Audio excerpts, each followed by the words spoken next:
Welcome everybody, Yorick here, and I want to show you a trailer for an upcoming VR shooter that will be releasing relatively soon for all the major VR platforms.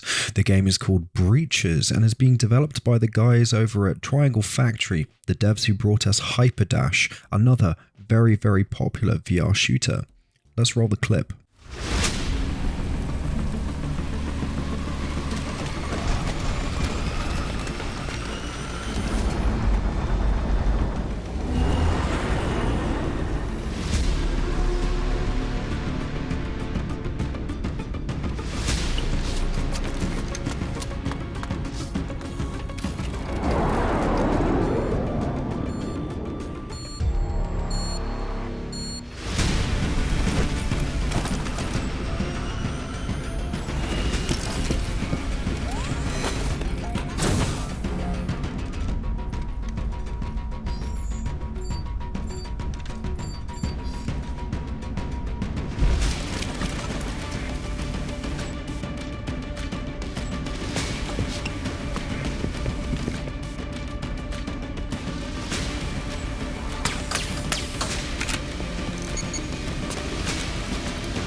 Looking pretty good if you ask me. And if you're on the same wavelength as me, you're probably getting very strong Rainbow Six Siege vibes. In fact, I felt that so much that I put it into the thumbnail.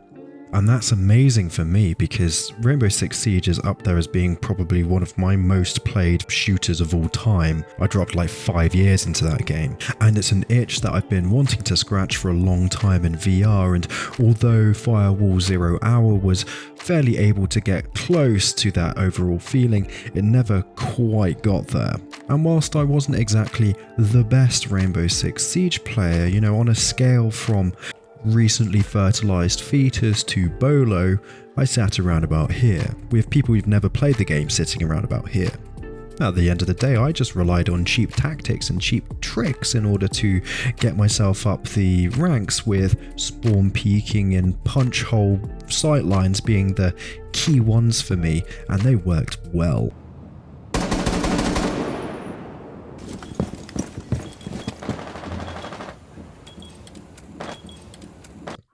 I did have my moments though. Oh fuck. They got a fuse upstairs. Still in there? Fuse. He's in lounge. Nice, all right.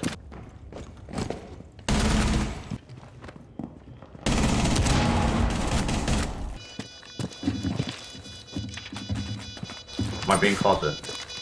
Yeah, she's in closet. Nice! What's Good job. Okay. That's an ace, I think. How did I fucking win that? No, you should never be wearing that in your life. Moving back to Breaches, I do have this feeling that I'm going to be spending a lot of time in this game because I really love Siege, but I can't play Siege anymore because I play VR, and pancake games just feel so boring to me now. It's this weird thing that when you're totally immersed in an environment, trying to play on a flat screen is just doesn't do it for me anymore. The only thing that kind of upsets me though is that the developers have confirmed that they weren't able to include destructible environments because they want the game to run smoothly on all the systems that they're releasing it on. They're going to be releasing the game on the three major platforms, being the the Quest systems, the PC systems, and the upcoming Pico headsets, which is really great because it's always nice to see games coming to multiple platforms so that lobbies can actually be populated with people and not sit at a peak player count of about 60 people, which is a detrimental amount of players for a competitive VR first-person shooter. Standalone VR is the future of VR if we want the medium to keep moving forward. I mean, if you look at Valve and the fact that they are developing their own standalone headsets says enough. I digress. Moving back to the trailer, one of the things I found really interesting was the fact that they had the weapon loadout system on screen. And it looks like they're going for a CSGO kind of setup or a Valorant setup where you have an economy mode, because you will see in the bottom left hand corner of that screen that there is a credit count, and attached to every single weapon and gadget there is a monetary value. And the same for all the attachments. You see when he pulls up his weapon, he is able to select a suppressor and a red dot sight, and there's also, before his hand covers it, a laser option. So I wonder if there's going to be other under barrel options available to you, whether it be flashlights, lasers and foregrips, although it does look like on the primary weapon selection screen that all of the primary weapons have foregrips attached to them already.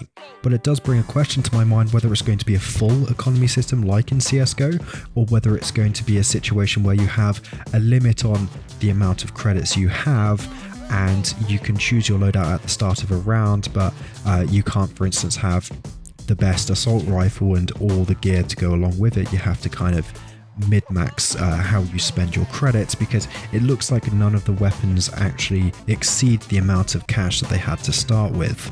But obviously this is a trailer, so a lot of the information that we're gathering from this is very subjective and is also subject to change. Another thing that caught my eye was this little gadget they have called the cloaking device. And because the game looks like it's going for this economy style system, that means that that device is open to everybody on the attacking side. So that seems a little bit broken to me. But it could be a situation where you have to be stationary in order to activate it. Maybe it has a limited amount of charges available, or maybe you can't fire your weapon whilst actually cloaked because it will just decloak you. I don't know, it's all speculation. It does look like, though, that the attacking and defending sides will have different gadgets available to them. On the attacking side, we have a frag grenade, smoke grenade, a static field grenade or generator, breaching foam, which we see them use in the end sequence, a drone, which we haven't seen, and a cloaking device, which I've already spoken about, but we also saw used in the end sequence. But on the defending side, we see them putting a lot of gadgets on the wall. Maybe they could be proximity mines or proximity sensors, we don't know.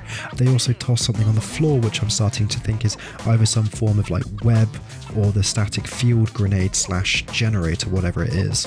It's also quite clear from the trailer that the main competitive game mode is going to be a bomb defusal mode. As we see one of the defenders activating a timer on a bomb. We don't know if there's going to be multiple bombs in a map, but it definitely looks like it's going to be the conventional search and destroy kind of setup. Obviously, a lot of the information I'm pulling is basically coming from a single screen that they activate in the game, and also a few snippets of footage that they put in the trailer, and it is a cinematic trailer, so it's not exactly indicative of how the actual game is going to look in real life, but it does give us a good indication of what we can expect to see in the game overall. One of the aspects that might be divisive for people is the art style they've gone for, because they've obviously gone for that very stylized approach, because it does give off that cartoony vibe. And although it would be better if, or would be nicer if it was a little bit more realistic in its look, I understand why they've gone for this, because they are developing this game for basically a mobile phone at the end of the day. And although the art style doesn't offend me that much, I can understand why it may annoy others, because you know, it has kind of gotten a bit of a bad name thanks to games such as Fortnite. The overarching benefit of going for an art style such as this is it means that you can pack a lot more into a game whilst not impacting the game's performance, because the headset's not trying to run significantly higher resolution textures, which will be much more taxing on the system. And it also means that people who've got lower end PCs will also have a much smoother experience. So yeah, it doesn't bother me that much. Another thing that I'm kind of trying to translate from the trailer is there's this short little clip in the middle where there's a lot of graffiti on some banners and on some murals on the wall. And I don't know if that's going to be the defending forces defacing the place that they are in, or whether there's actually like a background lore element taking place where the world's civilization is collapsing due to mega corporations. That's kind of what I'm gathering from this. But it is nice to see like little aspects of what I can assume is going to be a map in the game, and see the developers are trying to bring some life into that map with little key detail pieces here and there. Another weird little detail I noticed in the trailer was that this guy's foot squeaks when he slows down from a sprint. so I wonder if there's going to be some form of sliding mechanic involved in the game similar to what we see in Contractors, but that could just be like an artistic licensing piece that the guy who made the trailer added. I don't know.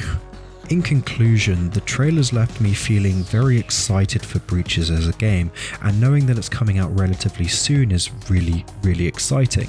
They've stated that they're going to be releasing an open alpha for the game at the end of this year, and although it's not the full release, it's nice to know that it's going to be open to everybody, both for PC and for the standalone systems. So hopefully it won't be too long until we can actually hop into this game and start developing toxic mechanics like spawn peeking. But until that day, that's going to be it from me today. I hope you've enjoyed the video. If you have, give it a thumbs up. If not, give it a thumbs down. And subscribe if you haven't. And I will see you in the next one. Ciao.